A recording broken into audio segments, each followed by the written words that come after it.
Mas Banu tuh dapat poin penting dari pendapat Aldo Leopold bahwa eh,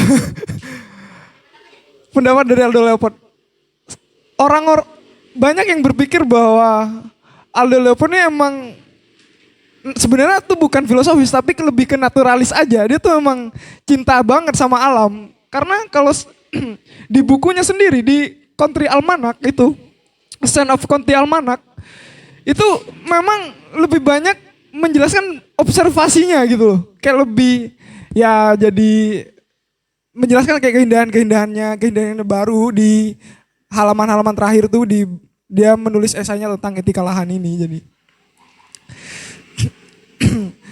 itu menjadi titik plus sama minus. Minusnya banyak orang yang menilai bahwa land etiknya Aldo Leopold ini hanyalah di sebatas intrinsik saja, tidak sampai instrumental gitu. Sama apa ya? Untuk dijadikan sebuah manfaat itu masih kurang juga gitu loh, karena fokusnya di intrinsik gitu. Itu sih yang saya dapat sejauh ini ya. Mungkin ada yang mau menambahkan, mungkin yang lebih tahu Aldo Leopold. Sebenarnya menarik juga kalau apa atas dasar apa yang mengkonstruk Leopold ini gitu ya. Tapi memang pada akhirnya hanya lari pada etika ya. Karena etika memang repot etika itu. karena semuanya serba relatif kayak gitu. Apa? Ya. Kalau apa? Kalau hal-hal yang seperti itu tuh akan ya tadi saya nyinggung postmodern apa ya? Narasi-narasi seperti itu masih akan apa? Dibahas. Enggak. Narasi itu kelihatan baik gitu ya, menjadi antitesis bagi modern. Cuman sebenarnya di bawah itu gitu. Ada suatu kepentingan yang masing-masing orang itu punya kepentingan-kepentingan yang subjektif kayak gitu. Meskipun dilabeli dengan istilah enggak kok pembukaan lahan ini atau pembangunan A, B, C, D itu membawa manfaat kok. Ya, walau misalnya ya kembali ke IKN misalnya, enggak kok IKN itu kota yang konsepnya hijau misalnya, gak ada emisi gitu di dalamnya, aktivitasnya semuanya berdasarkan non yang motorized gitu, unmotorized gitu, tidak ada yang bermotor dan rendah emisi misalnya.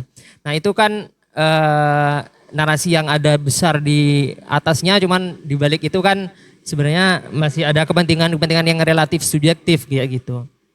Nah mungkin secara umum memang itu ya.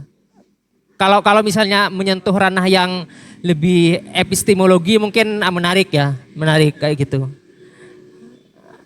Nah hal lain mungkin saya jadi kepikiran lagi, sebenarnya kalau orang timur itu sangat melimpah ruah ya tentang kalau bicara etika kayak gitu sebenarnya.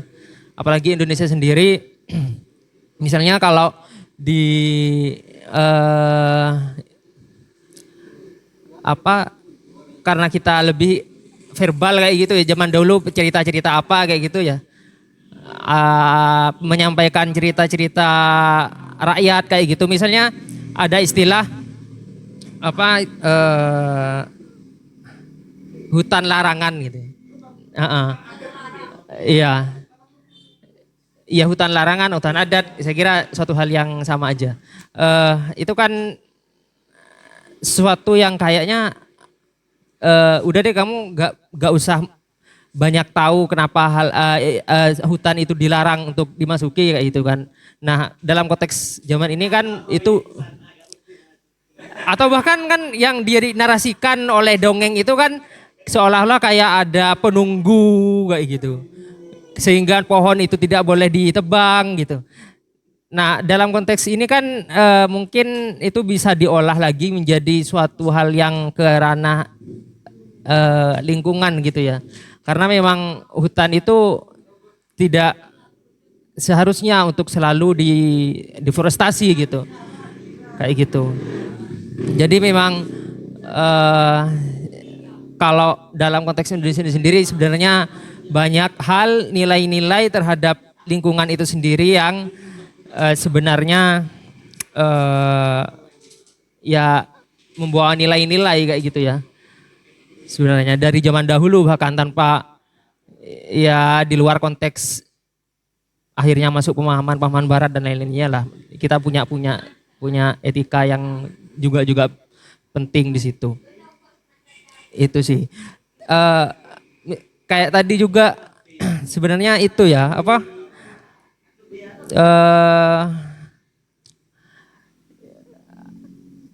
Akan ada tetap repot sih. Yolah, repot ini soalnya nggak bicara epistemologi soalnya. Ya gitu aja sih, mungkin teman-teman mungkin bisa menambahi. Ya tadi tentang fatalis tadi ya. Saya masih belum bisa sepakat sih. Karena itu nanti berujungnya apa yang disampaikan Pak Banu tadi berujungnya ke utilitarian. Karena semuanya yang sifatnya yang bermanfaat atau tidak, yang berdampak atau tidak itu ujungnya pada manusia gitu. Itu yang saya rasa bertolak belakang dengan apa yang disampaikan Leopard tadi ya. Leopold ya, Aldo Leopold ya. Karena bagaimana alam itu memiliki eksistensi yang lain, manusia juga memiliki eksistensi yang lain. Justru itu yang menurut saya Leopold ini berusaha untuk menampilkan alam eksistensinya tidak hanya sebatas dalam aspek ekonomis gitu. Makanya dia menyasar aspek-aspek estetika. Karena misalnya begini, orang-orang saya melihatnya wajar orang-orang seperti Leopold itu merasa bahwa estetika, etika itu menjadi hal yang seharusnya dilirik. Sama seperti ketika pecinta alam merasa bahwa ketika gunung tidak lagi bisa didaki, laut tidak lagi bisa snorkeling dan lain sebagainya, diving sampah dan lain sebagainya itu menjadi hal yang tidak bisa kita nikmati lagi gitu. Jadi alam itu tidak hanya sebagai hal aspek yang bisa kita ambil. Saya lupa orang nihilis ya, nihilis juga siapa? Ya Nietzsche sama siapa kemarin yang orang Ivan Turgenev ya. Ivan Turgenev dalam toko Bazarov juga mengatakan bahwa alam itu ada sebagai sumber yang bisa kita pakai aja gitu. Padahal di sisi lain alam ada dengan eksistensinya yang memiliki estetika itu. Mungkin itu yang saya rasa Leopold mau untuk disorot dan ditilik bahwa ada estetika-estetika yang disiapkan oleh alam gitu. Bahkan kalau kita bawa ke dalam narasi agama seperti dalam bagaimana alam diciptakan dengan keindahannya sebagai bentuk rasa syukur, bagaimana keindahan-keindahan ciptaan Tuhan gitu misalnya. Jadi aspek-aspek keindahan itu yang sebenarnya ingin disorot gitu kan. Bagaimana juga dalam agama, estetika-estetika itu sebagai salah satu manifestasi ciptaan Tuhan gitu. Bagaimana kita mensyukur ciptaan Tuhan. Jadi tidak hanya sebatas dalam aspek ekonomis. Mungkin itu sih. Dan yang kedua, aspek moral dalam etika. Mungkin juga, ini spekulasi saya ya. Kenapa Leopold menyasar aspek moral gitu. Ketika kita menyasar dalam aspek ekonomi dan lain sebagainya, maka kita tahu siapa yang paling punya hak atas itu. Dan kita tidak berbuat apapun soal itu gitu kan. Aspek yang bisa mengena ke dalam emosi manusia adalah aspek-aspek yang berkaitan dengan moral. Makanya bagaimana kita merasakan, karena begini, kalau kita bawa ke ranah yang saya bahasakan tadi, yang ranah-ranah aksi dan lain sebagainya, ranah-ranah yang aplikatif lah ya, praksis lah ya, maka itu tidak semua orang bisa merasakan itu. Tapi dalam ranah aspek bagaimana kita menjadi bagian dari alam, kita menjadi bagian yang merasakan itu, tidak hanya mengambil itu tapi juga merasakan, melihat dan lain sebagainya, kita juga berperan penting. Makanya yang dibawa atau yang dijadikan pijakan oleh Leopold juga salah satunya adalah aspek moral. Karena itu yang paling menyentuh gitu ya terhadap manusia gitu kan. Mungkin itu sih. Saya jadi kepikiran oleh pas waktu saya diskusi sama Mas Rizal ya. Di kopian. Di kopian ya. Kita diskusi sedikit tentang Leopold waktu itu. Kita apa ya? Ada suatu kegelisahan yang kita alami waktu itu karena Mas Rizal juga mengklaim bahwa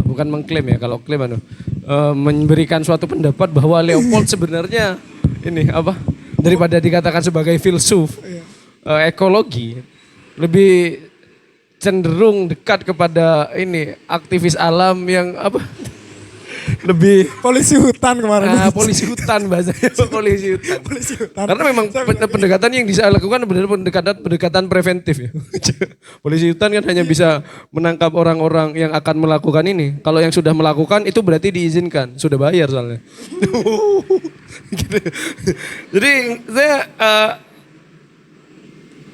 dengan konsepsi yang dijawab dengan oleh Mas Ariel tadi, kita akan melihat bahwa pendekatan etika Leopold seakan-akan adalah suatu penarikan diri dari konsepsi untuk memberikan suatu instrumen-instrumen tertentu dalam bertanggung jawab terhadap alam. Tapi saya melihat posisi ini justru sebagai posisi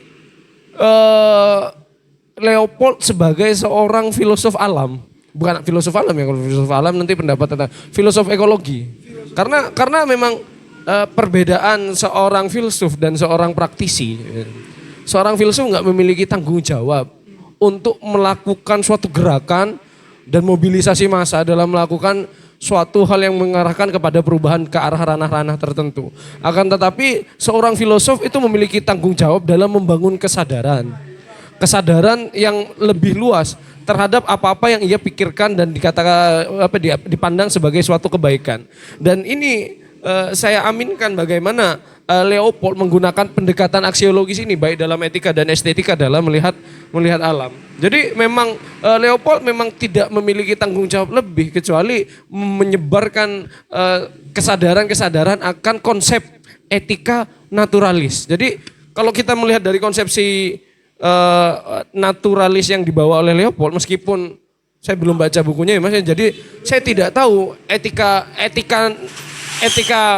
naturalis yang dibawa Leopold, tapi saya melihat bahwa etika kan kita akan melihat etika sebagai sesuatu hal yang dipandang baik, yang itu biasanya kaitannya dengan kondisi topografis tertentu, adat dan budaya dan lain sebagainya. Tapi itu kan etika-etika sosiologis.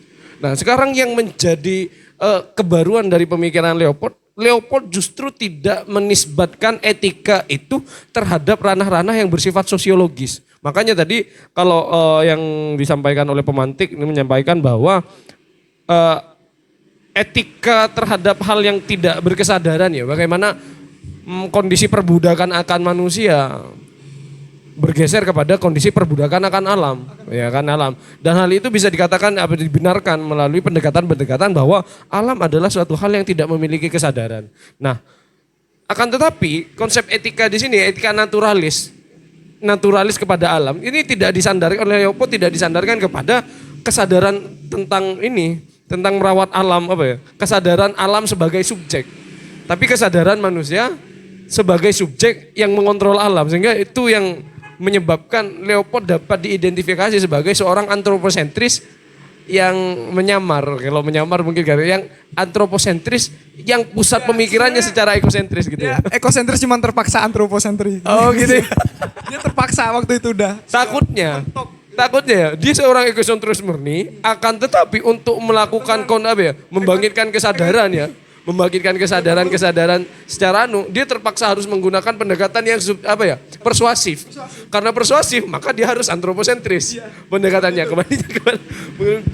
kembali kepada nanti dapat merusak kita semua. Jadi akan tetapi etika yang dimaksud di sini yang saya dapatkan dari penjelasan tadi, etika naturalis itu didasarkan kepada konsep Reinhold tadi. Bagaimana kembali, kan dia mengatakan bahwa dalam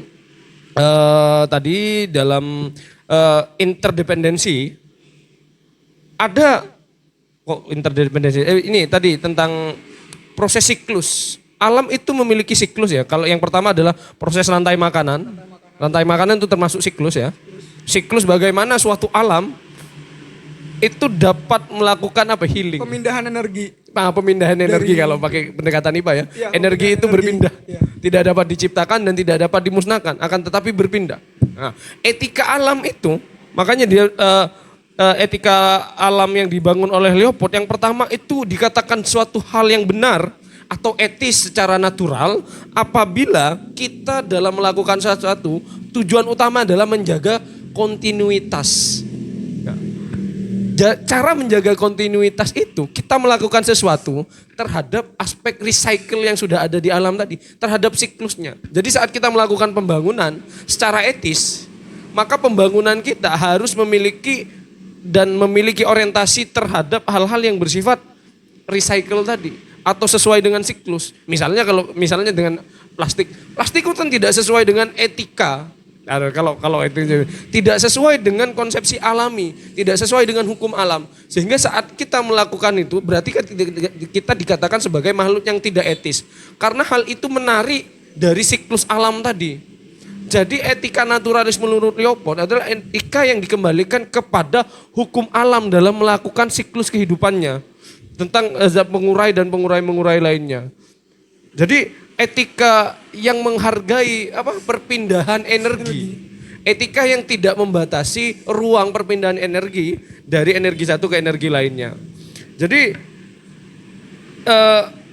etika itu, saya melihat Leopold menggunakan pendekatan etis itu karena sebenarnya ranah-ranah yang harus diserang dalam aspek ini itu memang ranah-ranah yang sangat rumit. Makanya Leopold memang menekankan tadi sampean Pak Pemantik mengatakan bahwa yang ditekankan oleh Leopold itu terletak kepada roda pemerintahan, bagaimana roda pemerintahan itu memberikan suatu kebijakan.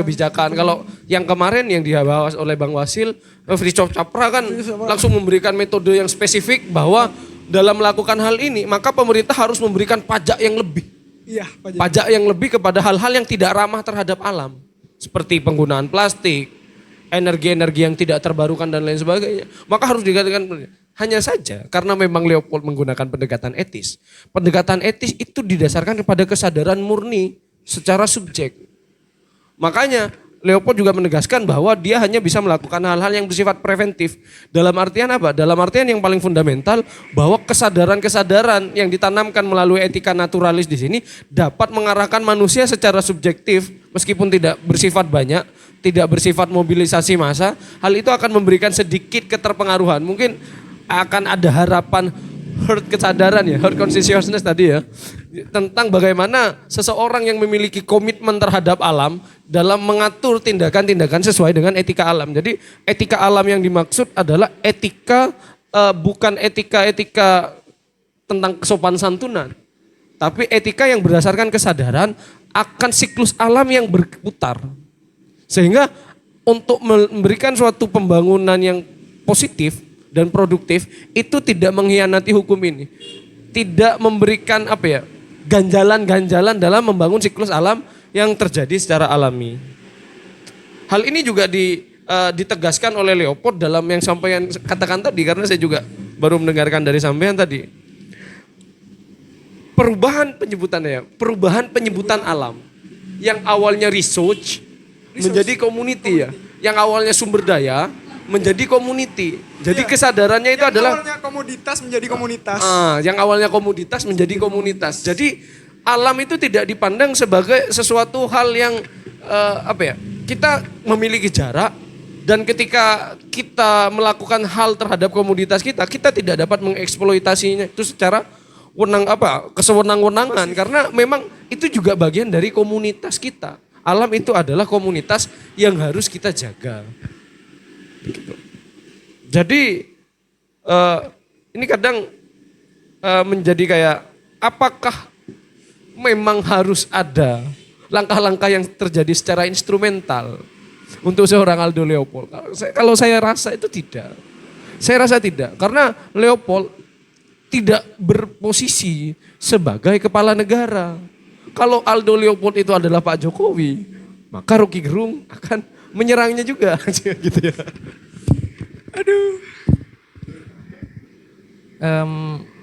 Menyebut kata energi ternyata memang saya baru ingat juga berbicara tentang energi dalam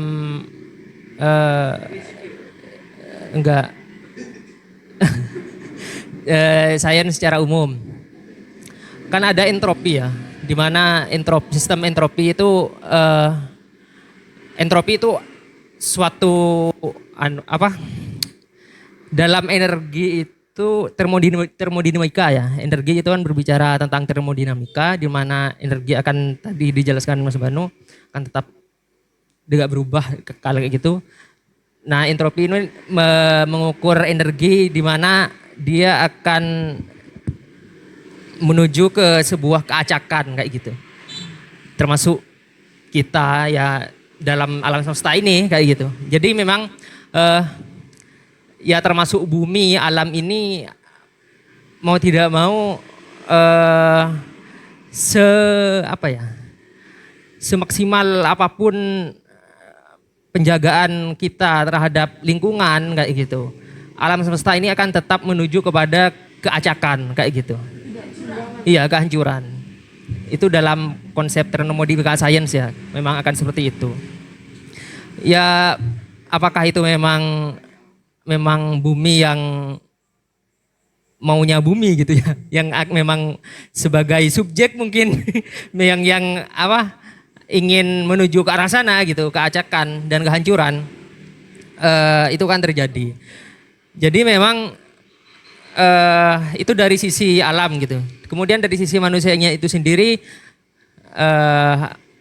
dia akan tetap berusaha untuk menurunkan keacakan itu kayak gitu. Konsep bumi yang alam semesta lah, yang akan mau tidak mau absolut akan menuju ke arah sana, ya manusia yang menurunkan keacakan kayak gitu, keacakan itu, kehancuran itu. Nah, apalagi kalau misalnya kalau misalnya dalam konteks modern manusia makin mengeksploitasi bumi dan lainnya kayak gitu. Nah, ya syukur-syukur kalau misalnya kembali melihat konsep etika lingkungan, apalagi dalam hal ini Leopold ini gitu. Nah, maka akan semakin menurunkan keacakan bumi itu tadi, alam itu tadi. Nah, sehingga saya kira mau model ideologi atau pemikiran manusia di zaman sekarang ataupun yang zaman dulu, sekarang ataupun yang akan datang, itu sebrilian mungkin konsep etika lingkungan yang arahnya untuk mengontrol bumi, alam, itu mau tidak mau buminya itu sendiri akan menuju ke kehancuran kayak gitu. Sehingga praktis aja kayak gitu. Maksudnya ya udah kita akan tetap mengeksploitasi alam itu sendiri gitu loh. Kayak gitu kan. Cuman bagaimana caranya agar tertata memanage kayak gitu. Kayak gitu sih. Jadi saya kira memang itu ya arahnya kayak gitu. Mungkin.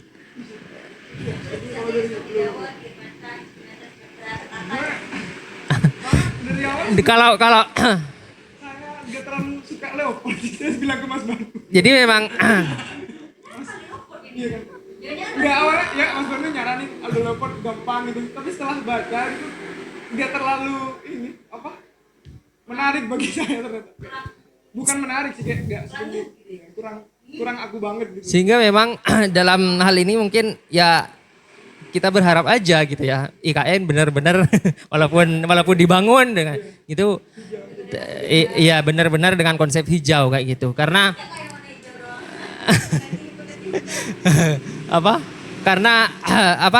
kalau bicara yang barusan konsep entropi itu tadi, itu suatu yang sudah pasti kayak gitu ya, alam itu ya kayak hidup berdampingan dengan alam. Mungkin kalau saya kepikiran film-film Avatar yang kemarin-kemarin lagi viral itu, Naik Daun. Nah itu kan gimana makhluk hidup berdampingan dengan alam kayak gitu-gitu. Kayak gitu sih. Sebelumnya saya ingin nanya, siapa nama?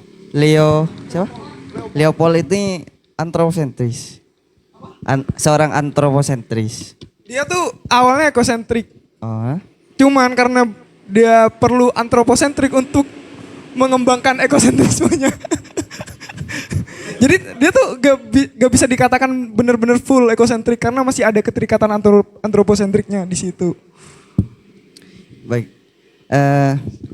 Cuman saya teringat pada apa ya, pelajaran biologi yang kebetulan tadi kita itu selain berbarengan dengan makhluk hidup yang bernafas dengan anaerob, Ya. dia atau yang tidak menggunakan oksigen sebagai sumber utama untuk bernafas, tapi melainkan dari hal yang lain gitu. Seharusnya kan dia memikirkan hal yang sedemikian kalau memang dia seorang yang antroposentris gitu. Pun kontribusinya sudah jelas juga bahwasanya mikroba anaerob itu berkontribusi untuk memperbaiki lapisan ozon yang rusak di berbagai belahan atmosfer gitu. Ya mungkin itu saja sih. Cuman ingin nanggapin dari beberapa yang disampaikan oleh pemantik tadi. Ya. Pas saya disuruh menyampaikan filsafat ekologis gitu loh. Kayak ini sebuah insight baru bagi saya yang sebelumnya saya berangkat dari mahasiswa psikologi gitu loh. Jadi secara bias gitu waktu membaca teori-teori Aldo Leopold nih, saya malah lebih nyorotnya itu ke psikologinya, itu lebih ke manusianya. Jadi kayak ada bias gitu loh tersendiri bagi saya sendiri. Untuk dari perkataan Mas Nanang sama Mas Haris tuh, saya pernah baca ini sih tentang kritiknya Aldo Leopold di mana tentang kondisi alam yang akan datang. Pernah ada yang bilang alam ini kan sudah berevolusi gitu 4 kali ya kalau gak salah. Kayak dari aerob menjadi anaerob dulu. Kira-kira sudah ada 4 kali kiamat gitu loh dalam bumi ini, dia kelas alam semesta. Terus ada yang mengatakan juga bahwa hal yang dilakukan oleh Leopold tidak akan bisa sampai menyelamatkan bumi dari kondisi seperti itu. Ada juga yang mengatakan bahwa kondisi seperti itu hanyalah sebuah imajinasi manusia gitu. Jadi hal yang dilakukan sekarang, walaupun kita gencar dengan aktivitas lingkungan hidup, aktivitas yang tujuannya untuk kesejahteraan manusia melalui penghijauan, itu sebenarnya tidak terlalu berdampak pada pada cara kita untuk menghindari kehancuran tersebut. Makanya ada yang banyak bilang bahwa ya elah ngapain gitu ini, entar juga bumi bakalan kiamat, entar juga kayak gini-gini. Nah, pikiran-pikiran seperti itu yang masih menghantui teman-teman pejuang ekologis di sini. Ada yang bilang dequilibrium kalau gak salah katanya, kayak ketidakseimbangan hidupan gitu. Ya, dekui kan ya, dequilibrium bukan, equi ketidakseimbangan ya.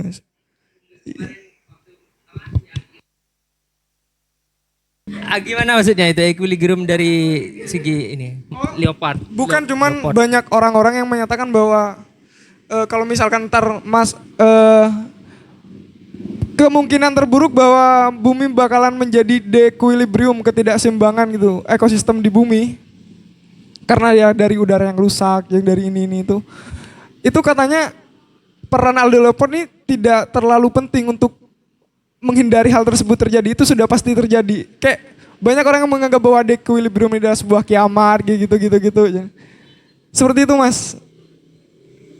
Iya, equilibrium itu kemarin dibahas sama konsepnya Louis Mumford. Bahwa harus ada keseimbangan, 3 equilibrium kemarin itu saya lupa. Termasuk salah satunya equilibrium terhadap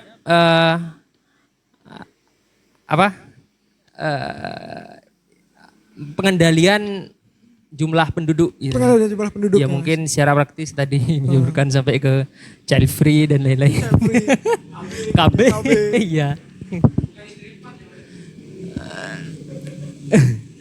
Iya makanya Islam modernis sudah mengindahkan beristri banyak ya. Nggak tahu lah. mungkin nggak tahu.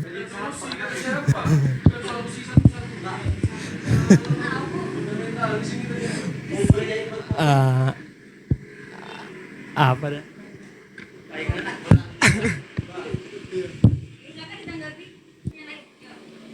Nah cuman ini kan yang masih menghantui ini ya orang-orang bahkan termasuk orang-orang yang berjuang di bidang ekologi gitu. Iya.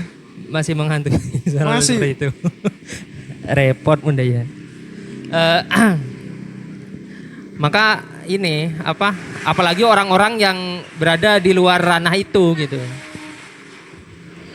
Jadi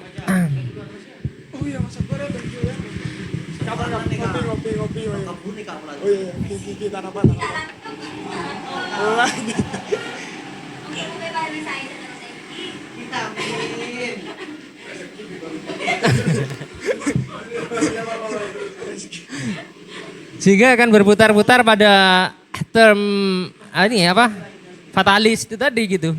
Iya. Kayak gitu. Nah, ini mungkin dari saya jadi ingat Mumford namanya apa? Sama-sama pot. Lewis Mumford, Aldo Louis Leopold, Mumford. Hah? Tripod. Tripod. Saya kira yang seharusnya dengan seharusnya dengan ini dengan kita menjaga lingkungan itulah arti keindahan sesungguhnya ya, bukan secara indah di akhirnya gitu, tapi dengan aksinya kita ini sendiri yang inilah aksinya ini kita sendiri yang sebenarnya bisa kita nikmati sebagai suatu intrinsik keindahan gitu ya. Saya kira itu pesan yang mungkin bisa Mungkin seperti itu mungkin yang ingin dikatakan Leopold ya Mas ya. Saya baru kepikiran mungkin ya. Mungkin untuk di akhir kita bakalan tetap hancur, cuman dalam proses menuju kehancuran kita masih memiliki momen-momen yang indah gitu loh. Anjas. Kita masih dapat menikmatinya secara masih bisa menikah, masih hidup secara lancar gitu loh. Tidak benar-benar gitu. Karena iya. kayak ini buat apa misalnya dalam kehidupan sehari-hari, buat apa misalnya kita ini receh ya menyapu rumah, membersihkan rumah, toh akhirnya juga akan kembali terulang lagi akan menuju ke kotoran-kotoran itu tadi. Tapi gak sependek itu gitu kan. Pemikirannya gak harus sependek itu, tapi dengan kita menikmati aktivitas kita menyapu gitu kan, menikmati aktivitas kita menurunkan eksploitasi alam. Nah di situ aktivitasnya itu yang dinikmati sebagai suatu intrinsik keindahan. Gitu. Mungkin akhiri saja ya, sudah mau menjelang maghrib. Bagi yang ada yang belum sholat juga, Masya Allah. Saya akhiri diskusi minggu ini. Semoga kita mendapatkan hikmah, kita mendapatkan ilmu dari diskusi-diskusi kecil-kecilan seperti ini, dengan bermanfaat lah kehidupan. Ya sudah, wassalamualaikum warahmatullahi wabarakatuh.